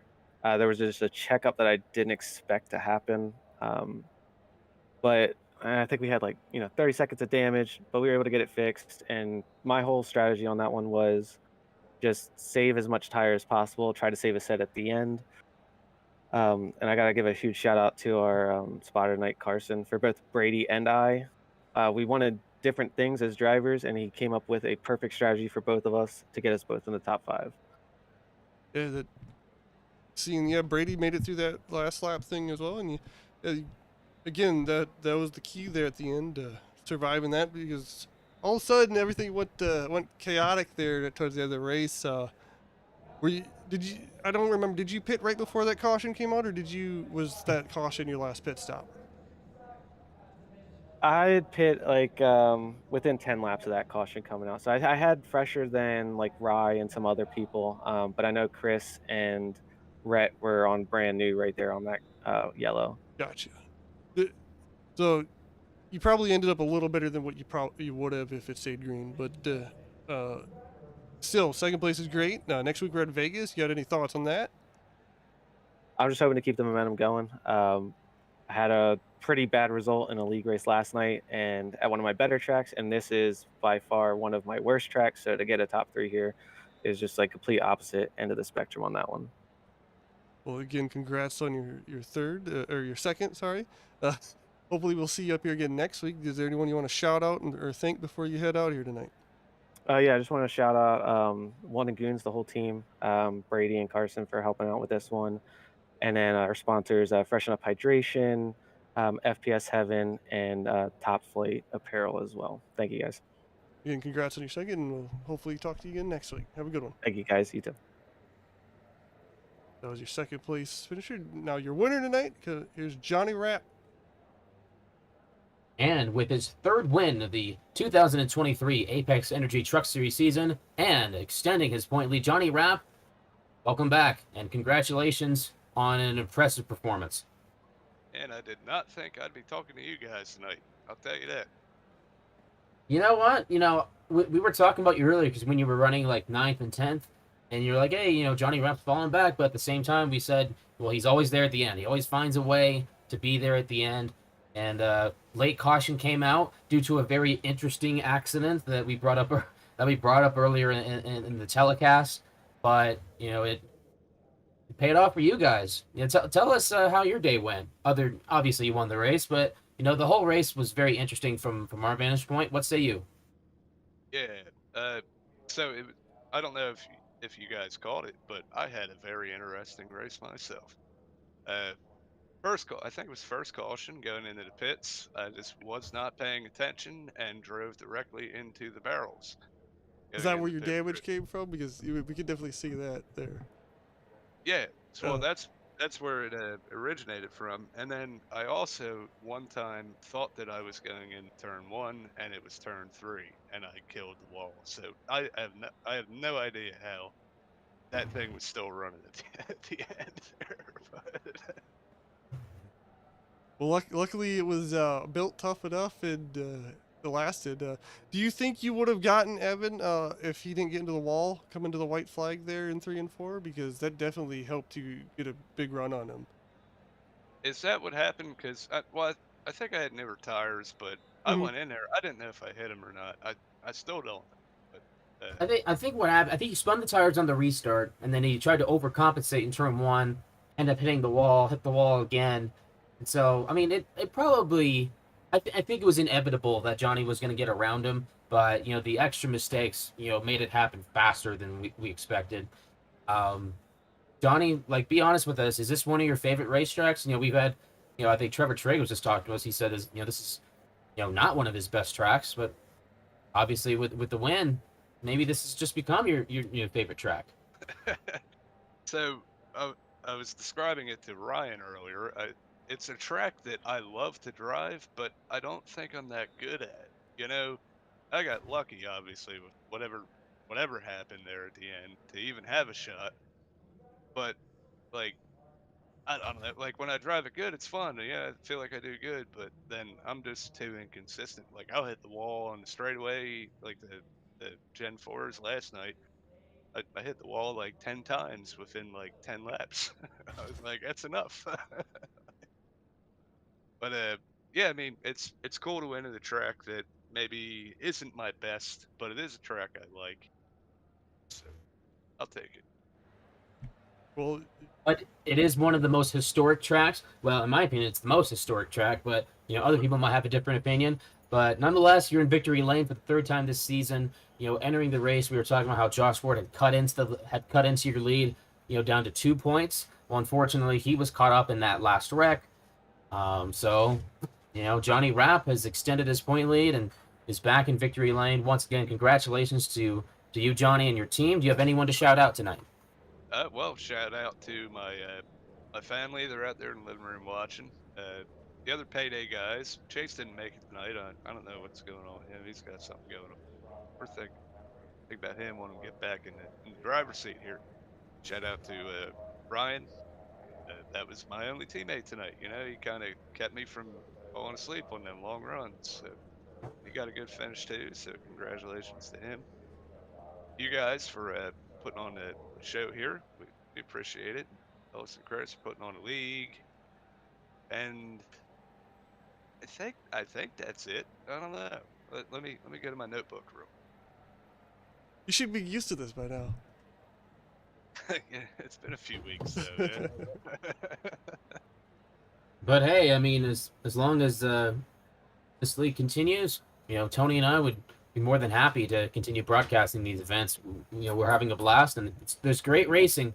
No, not a lot of I mean, other than that race, the Milwaukee Mile, which had like 29 cautions, it's been pretty clean for the most part. Yeah, I mean the trucks kind of started off a little rough, but everybody's done a great job getting their act together, and it's been a lot of good racing. All through the field. If you're in the back of the pack like I am sometimes, there's still someone to race, and most people have pretty good courtesy. Well, we hope to. Congrats again on the win, and we hope to talk to you again next week at Vegas. I don't know if that's a good track for you or not, but we'll see you then. Hey, we'll see what we can do. Viva Las Vegas, as they say. Yeah. Have a good one. You too. We'll see you later, Johnny. All right, that was your Well, win. Tony, another fantastic race at one of the best tracks that NASCAR has to offer. Your final thoughts? I think it was a great race, and then obviously we had some controversy at the end there, but I'm sure things will be taken care of or sorted out or will be explained or something, and we'll have more news on whatever happens next week for you at Vegas. We hope to see you again at Vegas next week. Everyone who tuned in, hope you enjoyed the show, and we'll have a good night. And we will let you know what comes. Obviously, that last incident involving Patrick Colby and Andrew McGonigal will probably have to be investigated further. But until we find out, we will see you next time. Ryan O'Hara and Tony Hilbrand. Tony Rapp, your winner of the Apex Energy Southern 200 here tonight at Darlington Raceway. We will see you next weekend at Sin City, Las Vegas Motor Speedway. Have a good night. Have a good night, everyone.